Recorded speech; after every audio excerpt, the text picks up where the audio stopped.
What is it like to be a person of color in a predominantly white evangelical church? Does fitting in require someone to change their behavior, appearance, and speech? And if so, what does that say about the church? Welcome to the Roys Report, a podcast dedicated to reporting the truth and restoring the church. I'm Julie Roys, and joining me today is Jenai Auman. Jenai is a survivor of spiritual abuse in an Acts 29 church. She's also a certified trauma support specialist and has a really unique ministry writing about healing, hope, and the way forward for those who have experienced religious abuse and trauma. Jenai also hosts a private online community called Wilderness Forum.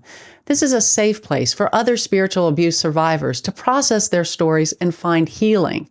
In this podcast, we're going to talk about Jenai's journey. We'll discuss how she came to Christ and then got involved in the Reformed Church movement, and then had one of the most painful experiences in her life when she became the target of spiritual abuse. But we're also going to talk about her unique experience of growing up biracial in Texas and serving in the white evangelical church, and how being an abuse survivor has opened her eyes to other problems in the church, like how we treat and marginalize persons of color. I know this is going to be a challenging and important discussion, and I'm so excited to have Jenai on this podcast. But before we dive in, I'd like to thank the sponsors of this podcast, the Restore Conference and Marquardt Barrington. Well, I'm so excited to announce the next Restore Conference, June 9th and 10th at Judson University in Elgin, Illinois. Joining us for this amazing two-day event to restore faith in God and the church will be many leading abuse survivor advocates. These include Wade Mullen, Scott McKnight, Mary DeMuth, and Kyle James Howard. I'll be there as well, but by far what makes this gathering so special is you, the survivors, allies, activists, and church leaders who truly desire to see healing and reform in the church. For more information, just go to julieroys.com/restore. Also, if you're looking for a quality new or used car, I highly recommend my friends at Marquardt Barrington. Marquardt is a Buick GMC dealership where you can expect honesty, integrity, and transparency. That's because the owners there, Dan and Kurt Marquardt, are men of integrity. To check them out, just go to buyacar123.com. Well, again, joining me today is Jenai Auman. Jenai is a Filipina American writer and artist living in Houston, Texas. And as I mentioned, she's also a survivor of religious trauma and hosts a private online community called the Wilderness Forum. So Jenai, welcome, and I'm so glad you could join me. Thank you so much for having me.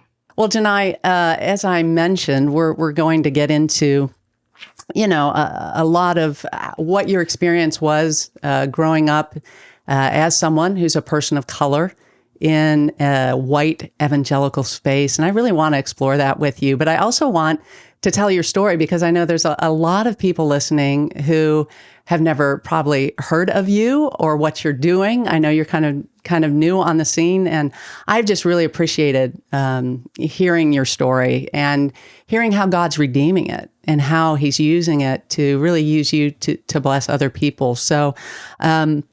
So again, thanks so much for coming on. And let me just start with how you got here, which really starts with your faith story and growing up there in Texas in a non-Christian family, correct? Correct.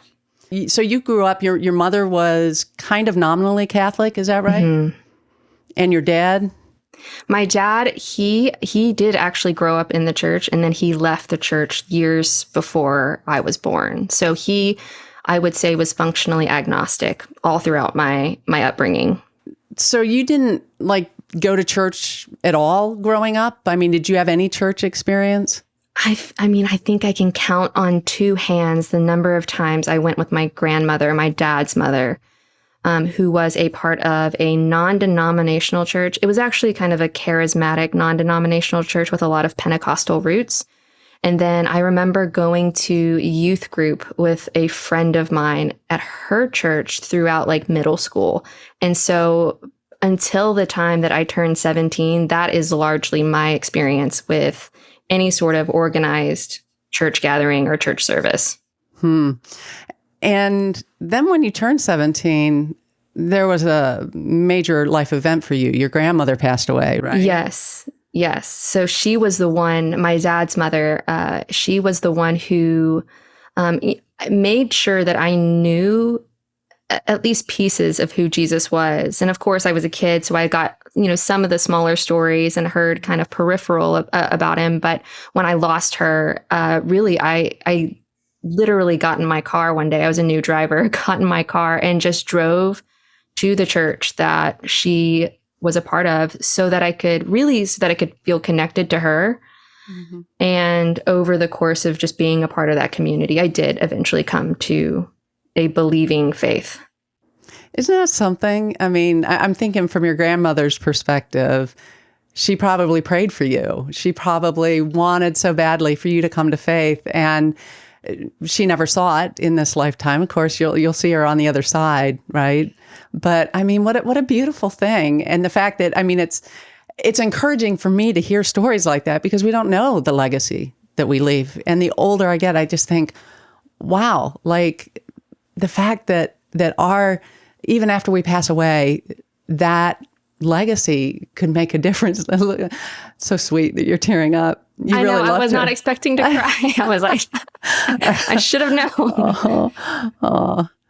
She must have meant a great deal to you. Oh, so much. I as you were speaking, I thought, I think it's almost her birthday. Her birthday is October 21st. I just have it memorized. She's been gone for, oh my God, almost 20 years now. And just the impact that she had on my life. I mean, I almost forget that she sowed those seeds so long ago. Whenever you kind of walk through the hard waters and just the trenches of like spiritual abuse most recently, you almost forget the origin story of faith. And so hearing it from you, like being reminded of it right today is just actually a really huge grace. So this is a gift. Oh, that's so sweet to hear. So tell me about that church, because as I understand, that church was very multicultural, which in Texas, that's, I mean, a wonder in some ways, right? So atypical. It was very multicultural. I will say I since learning more about spiritual abuse and spiritually abusive dynamics and kind of understanding it was a multicultural, I would say egalitarian church. They ordained women pastors.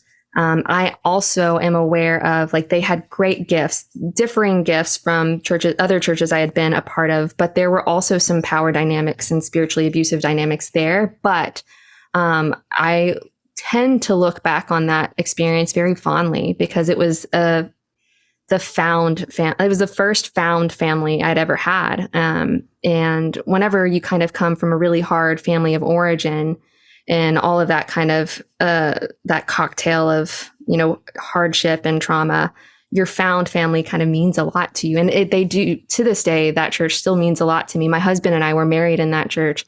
And I had a lot of, we called them aunties in the church, just Black sisters who were mentors to me, but also other white leaders and pastors. And so it was a very unique experience, particularly in the Texas South. When you say found family, what do you mean by that's not a term I'm used to? Oh, really? It's yeah. Maybe it's a term that's pretty typical among those who have had or weathered childhood trauma. But whenever you feel like your family of origin kind of that there are ruptures there that you've never felt secure within or that you ever felt connected to. One of the things a lot of people look for is, we find our found family later. So the family that, or redeemed family, the family of God that kind of grafts you in and where you do experience that security and that stability and that attachment. And I would say, apart from my grandmother, who I was securely attached to as a child, the first church I came to faith in was kind of that first found family that I felt a greater sense of belonging that I had not yet felt elsewhere, if that makes any sense. Now, how cool. I mean, I like that term, found family. And I'm learning, it's as I'm in this space more and more, I learn. But this is not where my training was in, right? And I know you're trained as a trauma specialist and probably have a lot of language that I don't. So, I mean, this is completely a learning journey for me. And I appreciate people like you that share your stories and help us learn. It almost seems like you went from a multicultural church, egalitarian church. Somehow you became part, and I'm trying to figure this out, because you go from that to part of a very white, reformed, which is very complementarian, right? Totally the other end of the spectrum. Right. So I'm complementarian, for those who aren't familiar with that term, kind of the other end of the spectrum, where women are considered complementary to men, and don't serve in, say, pastoral positions or any teaching of men. So how did you end up from that church to kind of getting caught up in the Reformed movement? So my husband and I, we moved from our small town in Texas, which is about 80 miles. It's really close to the Texas-Louisiana border, about 80 miles east of Houston. We moved from that area to a Houston suburb. And the church we landed in originally is a sister church to that multicultural church. And so we were a part of that church for a few months, and we became very connected to the young adult ministry going on there. And which, whenever you would see the Sunday services, it was very typical of what I experienced in my hometown. And then you went to the youth group and the young adult services, and that was the Reformed. Like, they, for some reason, were housed under the same church. But that young adult youth pastor was the one who was sent out to go and plant a church. And so he planted a church in the inner city. And ultimately, he partnered with the Acts 29 network in order to make that happen. And so it felt like, it didn't feel like it was a big transition at the time. Only later, whenever the church plant became like an actual church and the governance was more shaped, I realized this is a very different church. And whenever the more visitors were coming, I realized this is not as diverse as what we had previously experienced. And explain what that experience is like when you're a person, biracial, in a space where mostly everyone's white. It's funny, before we started recording, you were saying how your name, Jenai, is a Chinese name, even though you're Filipina, right? Yes. But you wanted to be Brittany as a kid. I would have given anything to find my name on like a coffee mug at like a souvenir shop, or a keychain or something. I just wanted a normal name that I could find elsewhere. Yeah. But is part of that the fact that you wanted a name? I mean, you have a beautiful name. I think Jenai is gorgeous. Yeah. I always wanted a different name. Yeah. I had the name at Julie. Everybody has Julie, right? It's less common now. I guess it's went out of vogue. It'll probably come back in a few years. Mm-hmm.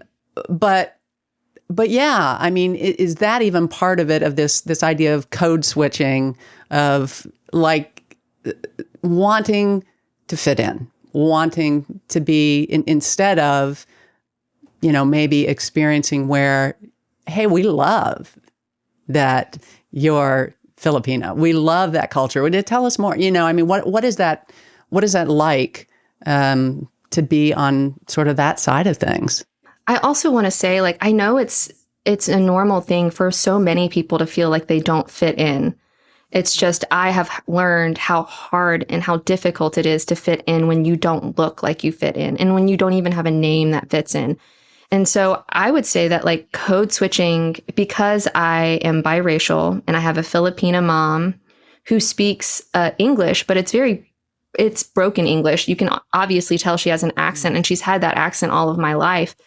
And I feel like I've always had to move between the spaces and adjust a little bit so that I could better communicate to whatever culture I was existing in. Whatever the predominant culture was, is the way I kind of chameleoned myself to be a better communicator in that space. So code switching in and of itself, and if anyone doesn't know what code switching is, it's essentially moving between cultures and becoming a better communicator. But code switching becomes negative when it is required for belonging. among a predominant culture. And so in order to belong to the majority culture, you have to deny some of the truth, the culture that you're inherently a part of. So code switching isn't inherently bad. It's just awful whenever it becomes kind of the password to, resources and belonging. And it's really kind of nefarious in that way. So code switching has inherently just been a part of my life growing up because I had a very multicultural household and a non-Christian multicultural household for one. And then I would go to schools, and in public school, it was predominantly white. And almost every single one of my classmates were a part of a local church. It's a Texas South. So the question is normally, what church do you go to? Not if you go to church at all. And so I'm kind of not in the American evangelical culture as a kid, but I'm kind of rubbing up against it for all of my life. By the way, I had friends who were from the South, and they said, if you live in the South, people talk about you if you don't go to church.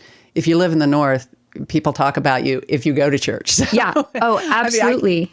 I kind of understand that as a churchgoer in the North. It's like the reverse of that. But go ahead. But yeah, it was not atypical for me to hear someone call me a heathen because I didn't go to church. Like, wow. I've heard that. Sometimes it was a joke, but sometimes under the joke, it was like the truth and they were taking a dig at you. As a kid, you just hear it as a joke, but as an adult, you're reflecting back on it. And I'm like, that was actually really ugly to hear. It really didn't bring you any closer to Christ. No, it didn't. It didn't. It took my grandmother dying for me to come to Christ. It didn't at all happen because people took digs at me or dunked on me by virtue of just my upbringing.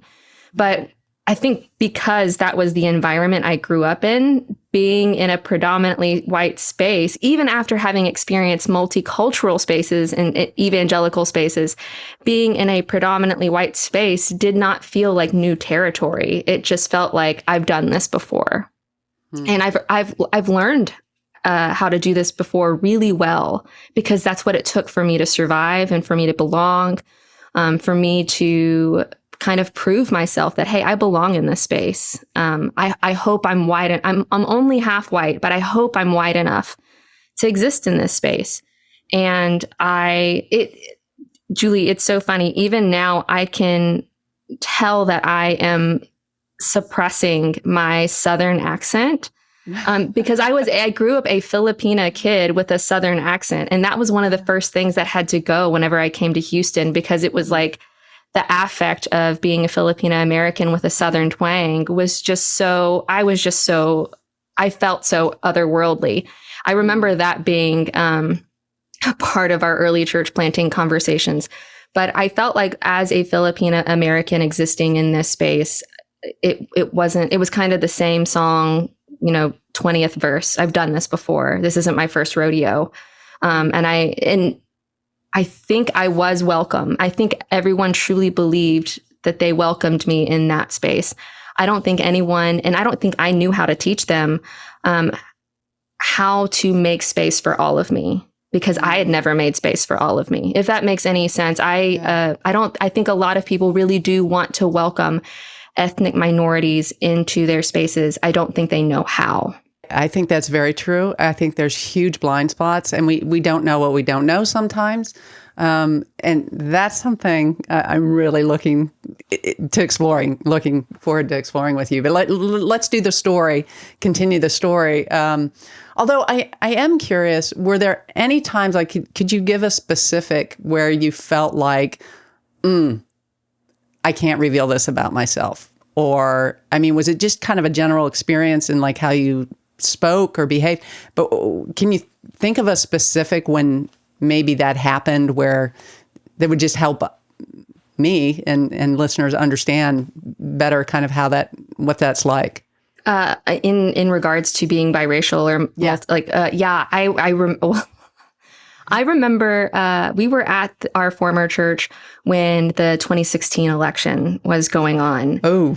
And I feel like that was absolutely one area where I thought I don't know if it's safe for me to talk. I mean, I have a mother who immigrated to the United States in the 80s, and the rhetoric around immigrants, even within the American evangelical church, even within a church where I felt love and belonging and that same sense of found family, I realized my mom can't visit with us on Sundays when she comes to visit our home because I don't think people would be welcoming to her. And so I just don't share that. And no one ever asked. I think everyone, sometimes they would know that my mom was coming to stay, and they would say, well, why doesn't she come to, our church gathering on Sunday? And I think I would normally just say she's busy. And I didn't have the emotional capacity to say, hey, you're not really a welcoming people to ethnic minorities, and it's not safe for her to be here. Wow, that's heartbreaking to hear that. It's awful. I mean, especially when they also preach grace and belonging and being grafted in. It's like, but do they really believe it? I have a daughter-in-law who's Hispanic, which has been a wonderful experience for our family, and learning like where things come across and hurt her. And it's made, I think my political stance has changed over time, and certainly things that I probably would have been much more hardline conservative on, I'm much softer on now. I don't think a lot of my beliefs have changed, but the way I hold them has changed a lot. And I think the rhetoric surrounding immigration. And I will say, even back in the days when I was working at Moody Radio, super, super conservative, even listening to conservative talk, that used to, I was appalled by what I heard. And that's one, like, even if you go, I think I've removed a lot of the stuff from a long, long time ago that I used to blog about, just because it's, more political and not very relevant. But I always thought on immigration was the one thing that I was like, how does this square with like the Old Testament welcoming the stranger? How does that jive? And I understand, I know there's people listening who, we need borders and we have to have some, okay. But put yourself in the shoes of somebody who has immigrated. Do they feel loved? Yeah. Do they feel welcome? Do they feel like we value them and we want their contributions because what they bring to the table is so incredibly necessary? Do we want to be an all-white space? Do we think we're better? Do we realize how superior this sounds? I mean, the whole thing, it's appalling. And I'm so sorry. I wish I could tell, and I if I have a moment, I would love to say this. My mother became a citizen, so she did everything right. And to this day, like, there are people who will mistreat her or be ugly toward her, even though she followed the rules. Like, how much is enough? Like, what is enough to belong here? After you've checked all the boxes. But the thing, I think what so many people don't know is, when Christ says to love the least of these, to like care for the widow and the orphan and those who are going without, for the hungry and for the thirsty, I don't think people understand, like, especially within the Philippines, how much need there is. So much need. And the reason why she left and why she immigrated was to take care of her family.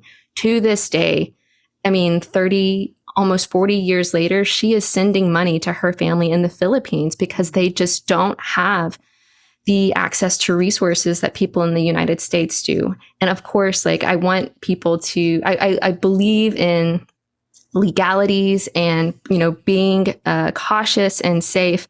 I'm also for people being able to take care of the kids in their very own country. And I know that just by some stroke of luck, had she not immigrated, I might be one of those children as well. And so I that's really what I hope a lot of people know, is that they're not here to take any power. They're just here to so many immigrants are here just to take care of their families. That's baseline. And that's so common for an immigrant to be sending back money to support their family. And if I were in their shoes, if my kids were starving, or if my family members weren't able to have the basic necessities, would I want to do everything I possibly could to do it for them? Absolutely. And for us not to recognize the blessing that we've been given through no merit of our own. We just happen to be born in a country where, yes, there's been some wonderful things done and people did earn it and did build something beautiful here. But at the same time, we were born into it. You know, we were born into blessing. And if we don't understand that, and if we don't have a heart to give that to others, wow. I mean, that's like a Christian ethic. So if you're missing that, you're kind of missing the gospel. Just loving your neighbor. And that's the most important commandment. Okay, well, we're going to come back to that. I just want to pause it for a minute and continue your story. Yes. So you were 11 years at this church plant. Yes, from 2009 to 2020. So you go from this church with what was your youth pastor to plant this church in Houston. Eventually, you go on staff for like the last 3 years that you were there, and things kind of went sideways. Oh. It sounds like, and once you came on staff, I'm wondering too how much of this was just. You see behind the curtain, right? You begin to see how the sausage is made. And yes. It can be a disheartening but enlightening process. So tell me about that. Yeah, we planted this church I think it was technically planted in 2010, but I came on, like we start raising money and we start kind of doing the thing in 2009. The church launched in 2010. In the urban core of Houston, quote unquote, like we went to the inner city, and for a few years, everything's great. My husband and I become lay leaders. I mean, we had been lay leaders at the entire time. Whenever you're planting a church, it's essentially all hands on deck, like chairs on Sunday. My husband played drums. I cut communion bread. You do everything. But then in 2012, we become ordained deacons and we serve as small group leaders within the church for 6 years. And this is prior to me going on staff. And so I felt like I kind of knew I had like the DNA of the church kind of in, like I got the church. I understood what we were trying to do. And by 2013, though, our founding pastor left. It was really upsetting. Really, I was incredibly sad. We were told, and I guess I can get to this later, we were told that he had health issues. And so I thought, okay, great. Well, at least he's going to get help, the help that he needs in another state. So we are without a pastor for a year, and another pastor comes in. We interview several, and another pastor comes in from the Dallas area, from a very known A29 church in Dallas. And because our church was so tired and so worn out, we were just grateful to have another leader at the helm. And then that was, I believe, 2014. And then 3 years later, in 2017, I come on staff. And at this point, I know the people on staff very well. It's a very small staff of 6 or 7 people. Most of them I'd been to their weddings or held their kids, or they held my kids. It was very, very tight knit. Even with the lead pastor, his wife and I were friends. Our kids were the same age. Like I would have said I'd known them for a very long time. But from day one, everything almost immediately went wrong. Everything that could have gone wrong did go wrong. The first day started with yelling during a Bible study.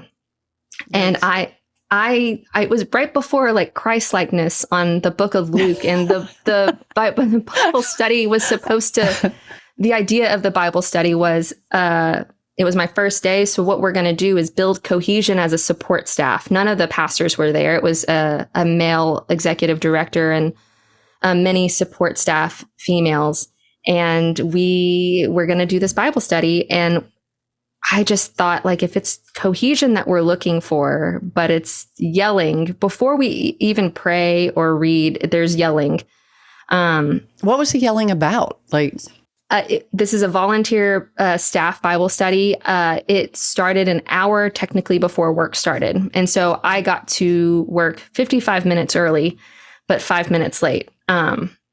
And another female coworker was a minute late after me. And that is kind of what triggered him. And I had known this man for a while. I helped him and his wife kind of decorate their house. We traded so many personal conversations. This was really, it was shocking. I thought I must be reading the room incorrectly. Either that or is this normal? I don't know. So you're yelled at for being 5 minutes late to work? Mm-hmm. And the yelling went on for like 10 minutes. So it wasn't like a time-saving maneuver. It went on for a while. And so it was a mess. But after 10 minutes, we read Luke 1 and we talked about Luke 1 together. And I'm pretty sure I didn't say anything else for the rest, or at least for the rest of the Bible study. I didn't say anything else. And so, that was day one. And from there, it just that was the foundation upon which everything else was built and started crumbling and falling apart. Wow. So the spiritual abuse, I know part of it sounded like you were given unrealistic expectations. And when you didn't reach these unrealistic expectations, it sounds like they came down pretty hard. But I mean, was that kind of mixed with some sort of spiritual rhetoric? You're just not committed enough? Or I mean, how did that abuse play itself out besides, my gosh, you come 5 minutes late and you get yelled at for 10 minutes? Yeah, essentially we embarked on it was a multi-million-dollar capital campaign that started just after I came on staff. And I was doing the accounting and the finances. Mm-hmm. I was doing communication, social media, internal and external communication, all communication with members. And I was doing facility maintenance and administration, benefits administration for our staff, HR, like all of those things. It's multiple departments. And at some point I start pushing back and saying, I can't have my job description change again. You can't add anything else to that. Like this is a full pot. At some point, I'm going to boil over and this is just not going to work anymore. And whenever I would push back, typically I remember putting so much emotional energy into any sort of, not even a confrontation, but just a discussion about hey, I understand that I came to the staff with a lot of preconceived notions that maybe were wrong on my part. But here is where I feel like I can't trust myself with you and how you oversee my work. But here's my hope in moving forward. And realizing that anything that I said or did was perceived as, I hate this person's leadership. And I thought, that's not what I said, though. And I realized it.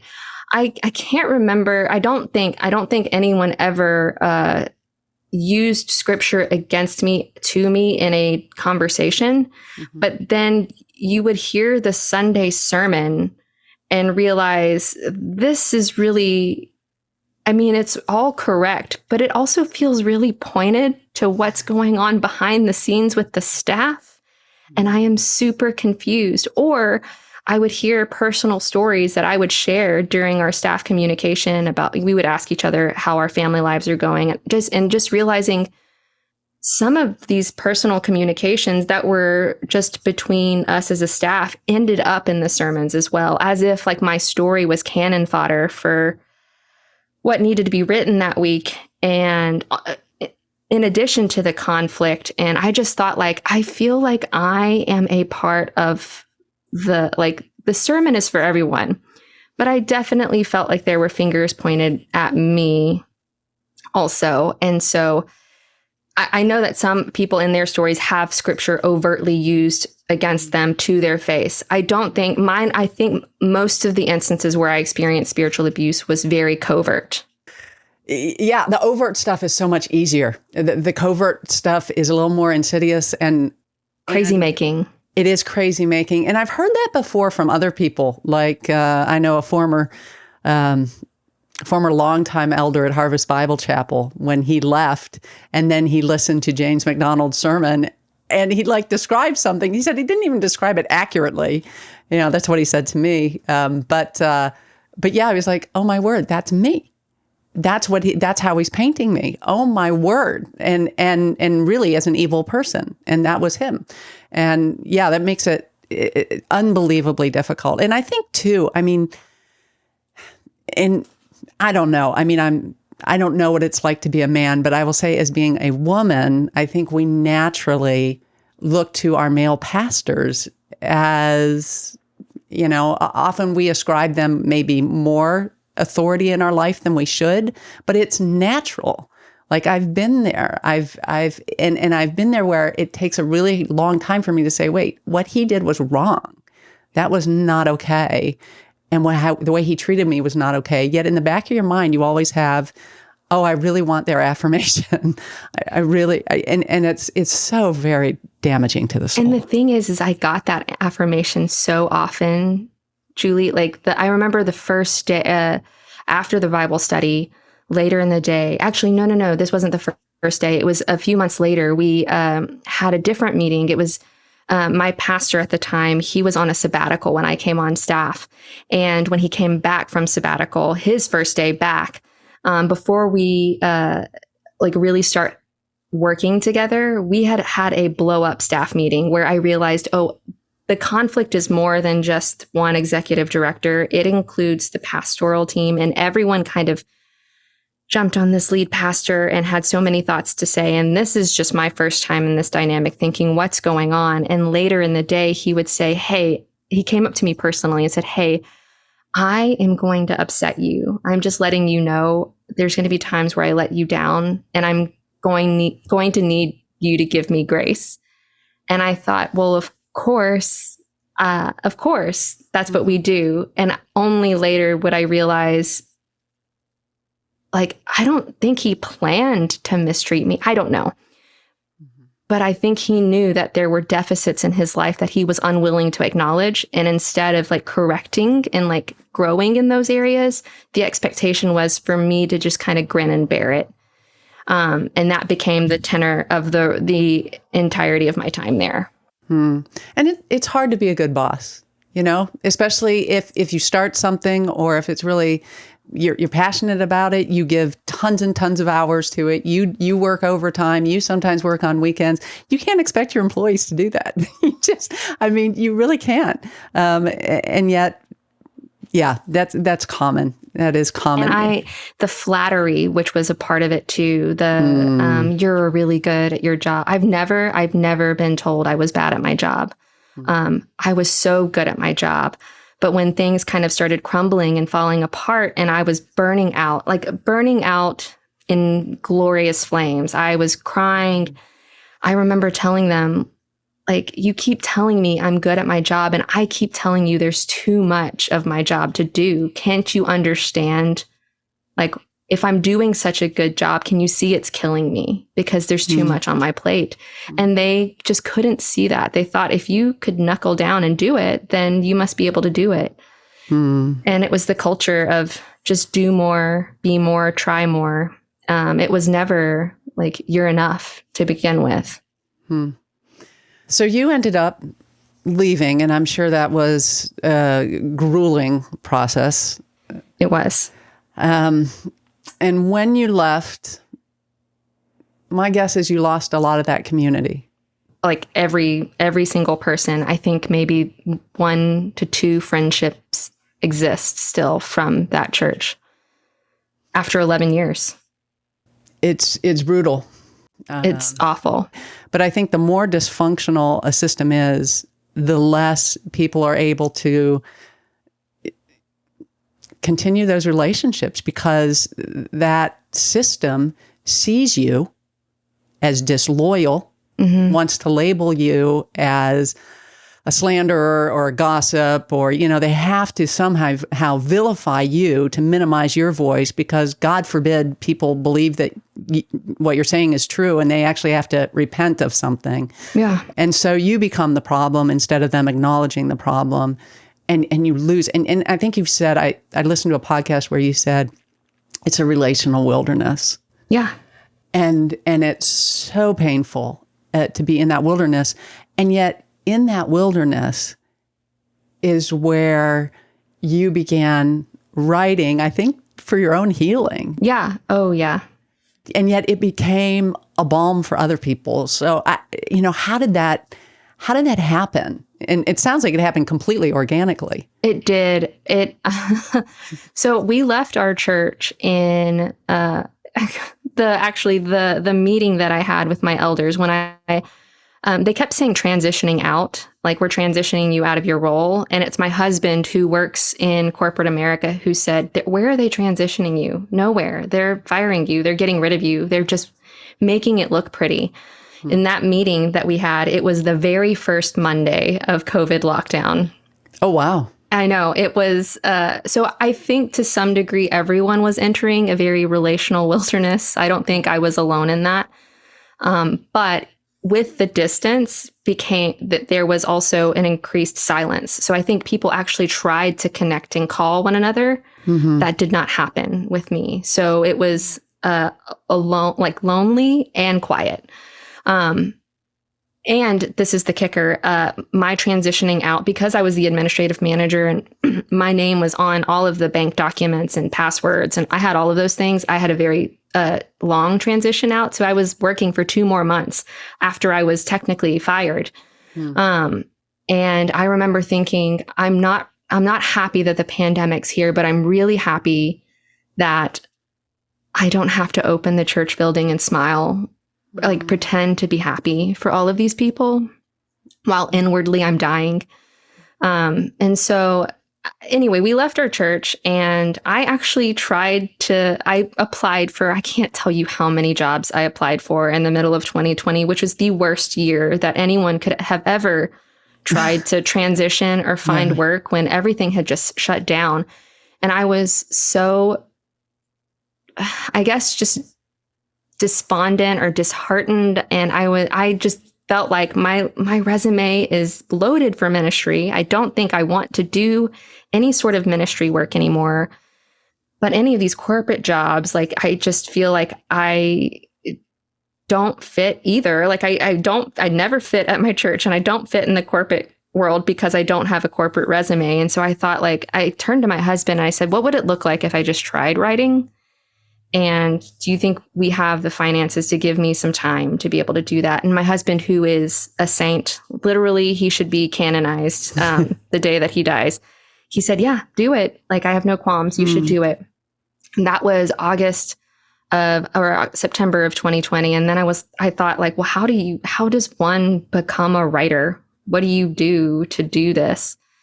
I've always been a fairly creative person. I liked doodling and drawing and loved art in school. And so I thought, like, this is just another creative endeavor. Let me try to put pieces together, but this time the pieces are words to help really me make sense of what was happening.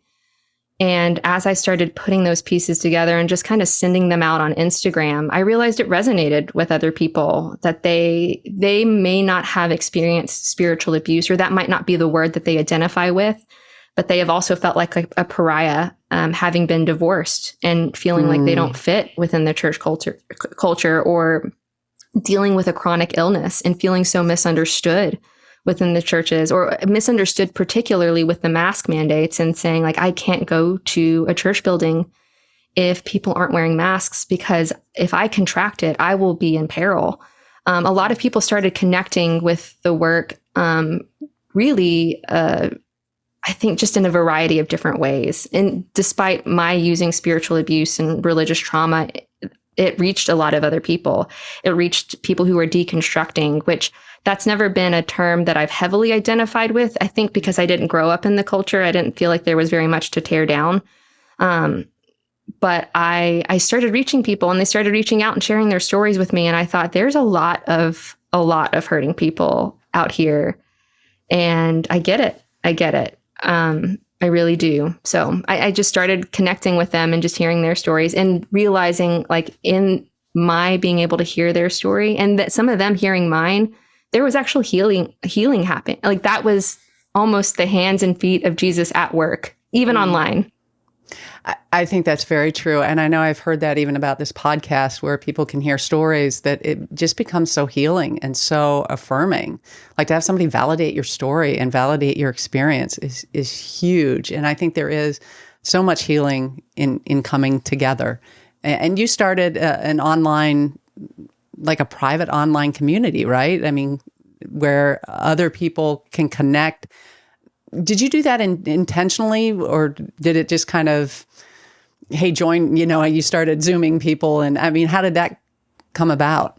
I just realized there's a lot of people who want to connect with other people. Mm-hmm. And so in the beginning, a lot of them were messaging me. Mm-hmm. And over the course of time, I realized I wish I could connect this person with this person because I think they would really like each other, or this person with this person. And I realized I'm not going to give each other their information, but I thought if they would want to join a private space where they could naturally connect with one another and I didn't have to necessarily be a mediator, they could do that. And so I opened, on the Discord app or the platform where you can kind of create like a server, which is essentially just chat rooms. Mm-hmm. And they've connected with each other online. We kind of have some ground rules where like what stays or what is shared on Discord stays on Discord. But sometimes they'll share their stories of how their churches have hurt them. But then other times they'll talk about like cooking recipes or like other different things. It doesn't necessarily have to be hard things all the time.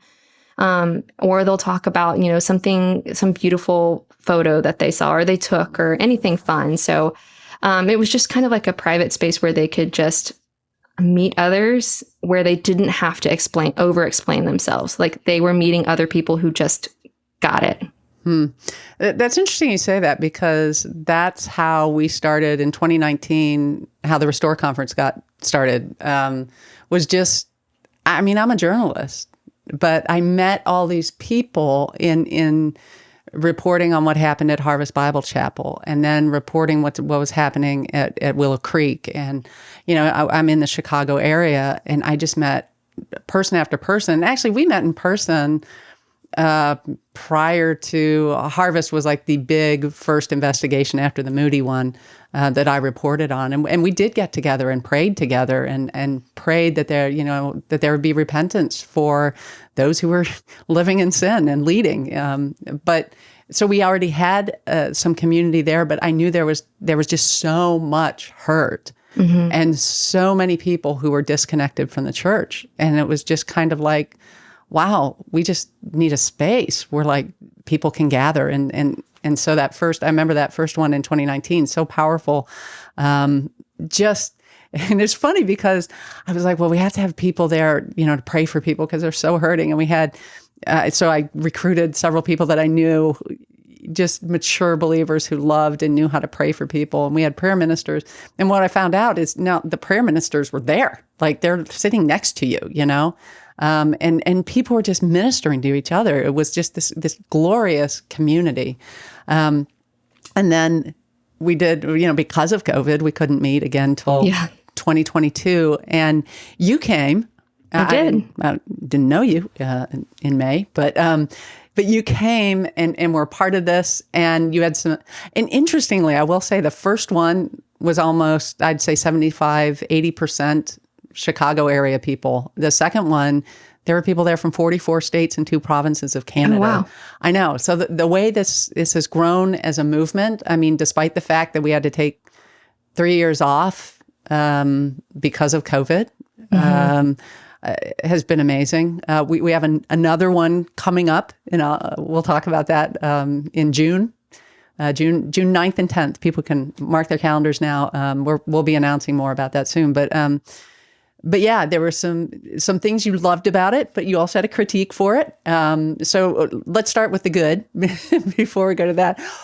What did you see happening there that you loved and that you thought was beautiful? Yeah, I will say personally, probably the most impactful thing that I experienced was the people that I had connected with online. I got to actually hug some of them that I had become friends with. which is so funny. I laugh about this all the time. In middle school, when the internet was kind of coming of age, and your teachers and your parents are telling you, don't meet people, don't give out personal information, don't meet people on the internet. And I feel like that's all I do now is meet people on the internet. Yeah. But getting to hug the necks of friends and just like laugh with them. There was one night we were at the restaurant at the hotel, and I was laughing so hard. I was crying, and I just realized I have not done this, I think, in years, with people who my defenses could come down a little bit. We were just laughing and being silly. That was meeting the people there was inarguably the most beautiful thing. And then hearing the stories, I mean, getting to hear from, experts like Dr. Diane Langberg, Dr. Scott McKnight. I mean, all of these titans whose books actually all their books came out in 2020, almost as if God knew that I needed those books, like the months after having left our church, and gleaning their words and getting to hear them articulate them to me in person was a gift. Getting to hear Lori Ann Thompson and her story in person, and both her ferocity and her gentleness, and seeing it like in her person, I thought, like, that's what I want to embody. Like, I don't want to lose my gentleness, but I also know that there's a fire within me, that it's been kindled within me, because I know what justice is now after experiencing so many injustices. And so getting to experience and hear their wisdom and receive it in person was a gift, a huge gift, a really big gift. And I left feeling full after the Restore conference.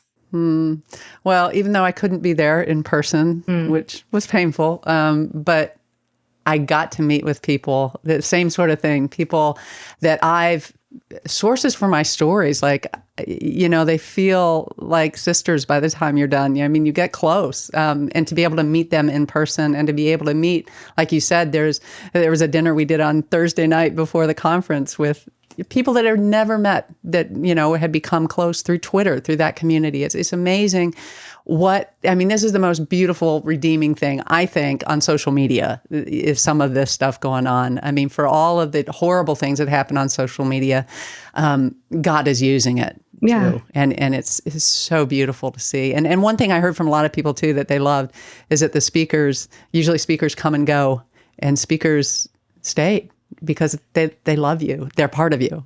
This is their community. You're their people. I mean, it's just, I love it. I absolutely love that. Yeah, you did have a critique, and it's one that we're going to address, and I think we're going to do a lot better this time.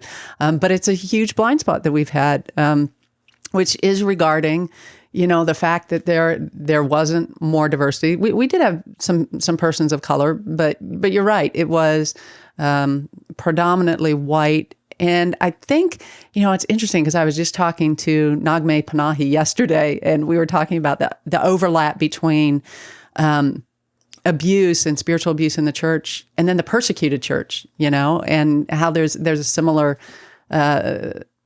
experience going on there. And I think the same thing with marginalized persons. I think there's an overlap, and I think there's a natural empathy for those who've been through abuse to be like, oh, this is how you feel. Okay, I get it, because, I've kind of been there. But talk about that, and why, how we failed, how we can do better, why it's important.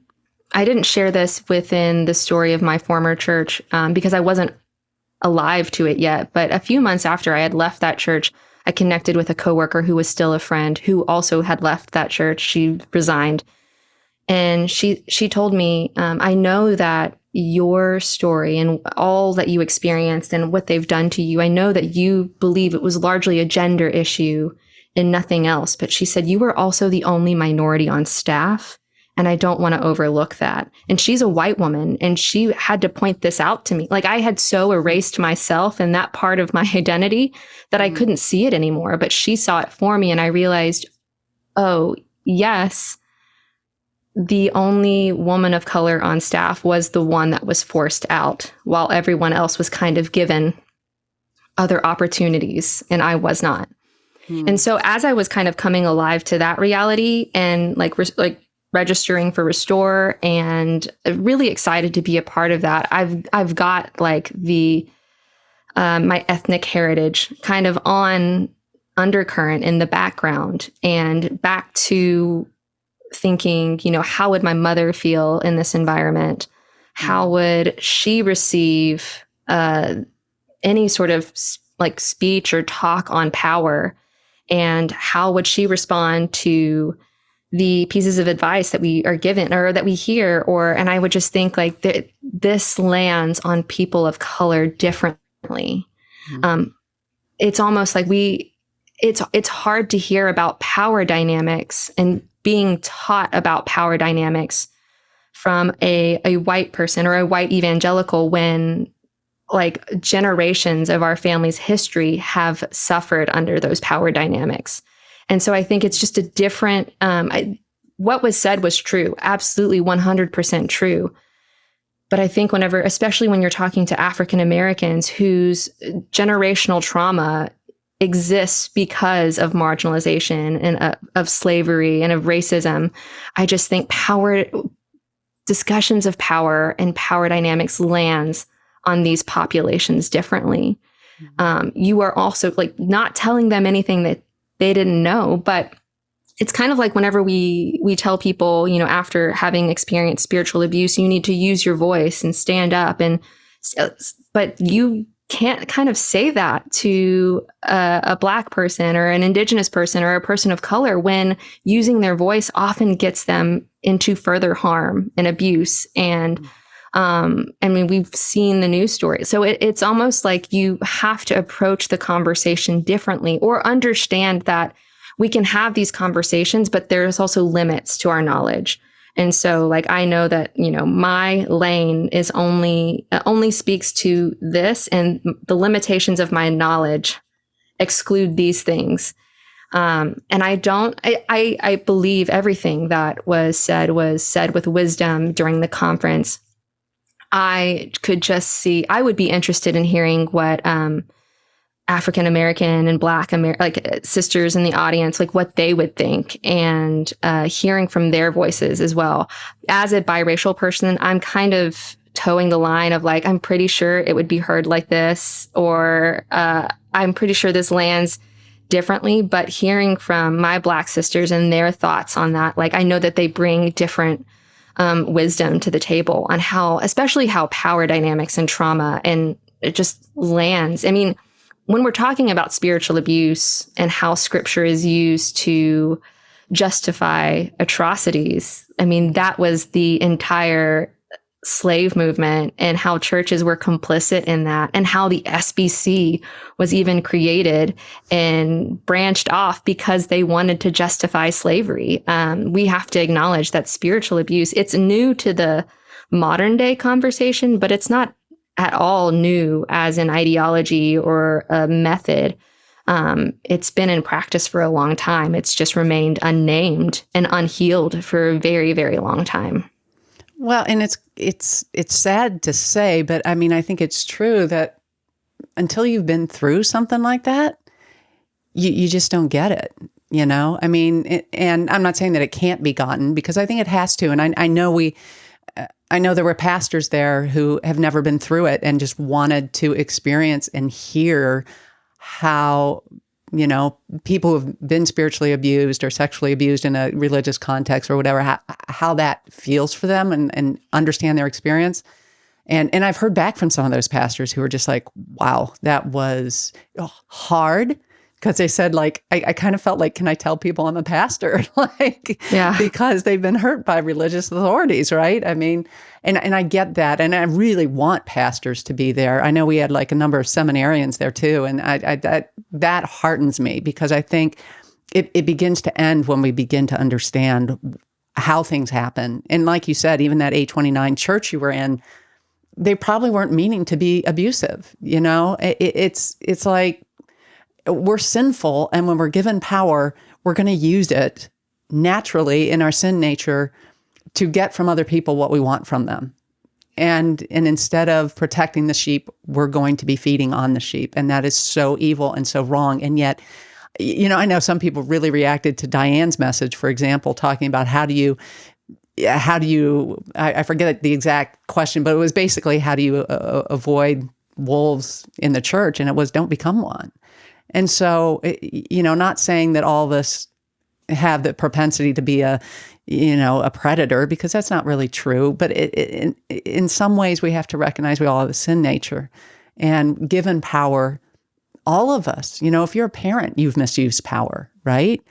But I think it has woken a lot of us up. I know for me, there's probably a sensitivity I didn't have before, and it still needs to grow. And so I'm so glad for people like you and Kyle Howard and other voices really speaking into some of these issues who also understand abuse.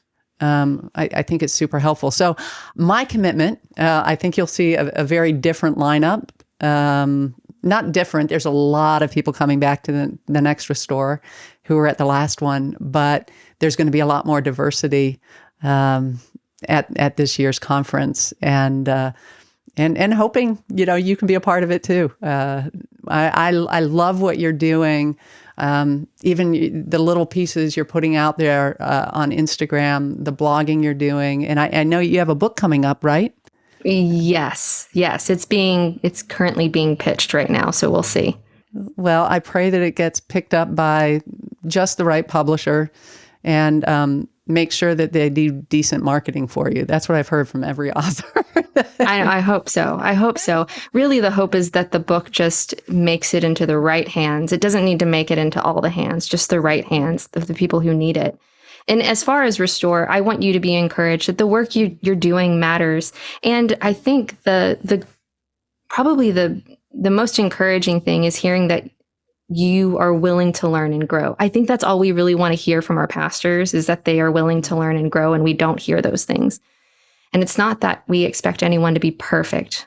It's just that they are willing to make incremental small changes that point to goodness. And even with the next Restore, I'm not expecting it to be perfect. I'm expecting it to just be faithful in small ways, in incremental ways. And if I can come, I would gladly come. Oh, well, awesome. But before I let you go, I do want to give you just an opportunity. I think one way, obviously, that you've mentioned we can change is just by having those voices up front in our churches, in our conferences, in everything we're doing to really intentionally do that. And I think it does have to be intentional, because we have to understand that we're in a cultural context, and it takes effort. Like, we don't mean to exclude diverse voices, but how many friends do we have of color, And unless we do that intentionally, it's probably not going to happen. So what are some things that we can do if we want to really grow in this area and become a space, whether it's in the church or just our relational gatherings, whatever, to really welcome those voices and understand a little bit better, and allow someone like you, someone who's biracial, who comes in to fully be who they are without having to accommodate our cultural context. Mm-hmm. Yeah, any change starts with the person. So I was just talking to another friend of mine, and what she said was essentially you need to start looking for voices in your personal life who you're willing to listen to. If not a friend that you can connect with, then what are you reading? What authors are you reading? What information are you allowing to impact you? And there's so many great books by BIPOC individuals that speak beautifully of theological truths and God's goodness. And they are the voices that I've been primarily learning from lately. And in doing that, you start to kind of gain empathy, and you gain language, because you're understanding their language that they're writing with. And if you do have a friend, connect with them, ask them, how can I learn more? You have to be brave. You have to bravely ask, how do I make space for those who don't look like me? How do I make space? How do I ask questions without being awkward? Is it okay to be awkward? How do I ask like about their ethnic experience? And how can I make it safe for them to share? Because so many of them do not know that it's safe to share with people. And so really learning what it is to become a safe person who's willing to hear hard truths is kind of priority numero uno. Learning how can I not become defensive when another person who does not look like me communicates their story, and it kind of pings the guilt within me. I think that's a lifelong work. So that's a lifelong work for everyone. That's a lifelong work for me. But I think it is a work worth doing. I think it's learning to love your neighbor. Absolutely it is. And if we don't learn it this side of eternity, we're going to be spending the rest of eternity with every tribe, every nation, every tongue, right? I mean, so we better get used to it now, because we're going to have an awful lot of diversity in heaven. And I just appreciate you, Jenai. I appreciate your voice. I appreciate your theological grounding, which I've heard in a lot of what you've written and a lot of what you've spoken.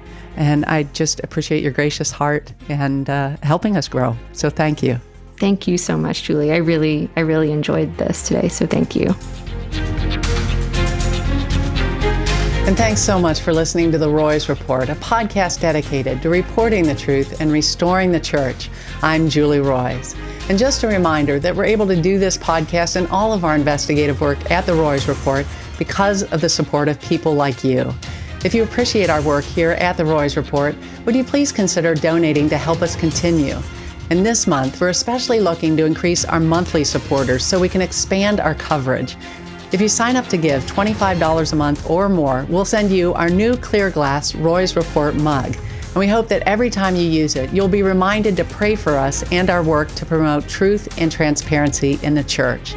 To sign up and get your mug, just go to julieroys, spelled ROYS.com/donate. Again, that's julieroys.com/donate. Also, just a quick reminder to subscribe to The Roys Report on Apple Podcasts, Google Podcasts, Spotify, or YouTube. That way you'll never miss an episode. And while you're at it, I'd really appreciate it if you'd help us spread the word about the podcast by leaving a review. And then please share the podcast on social media so more people can hear about this great content. Again, thanks so much for joining me today. I hope you were blessed and encouraged.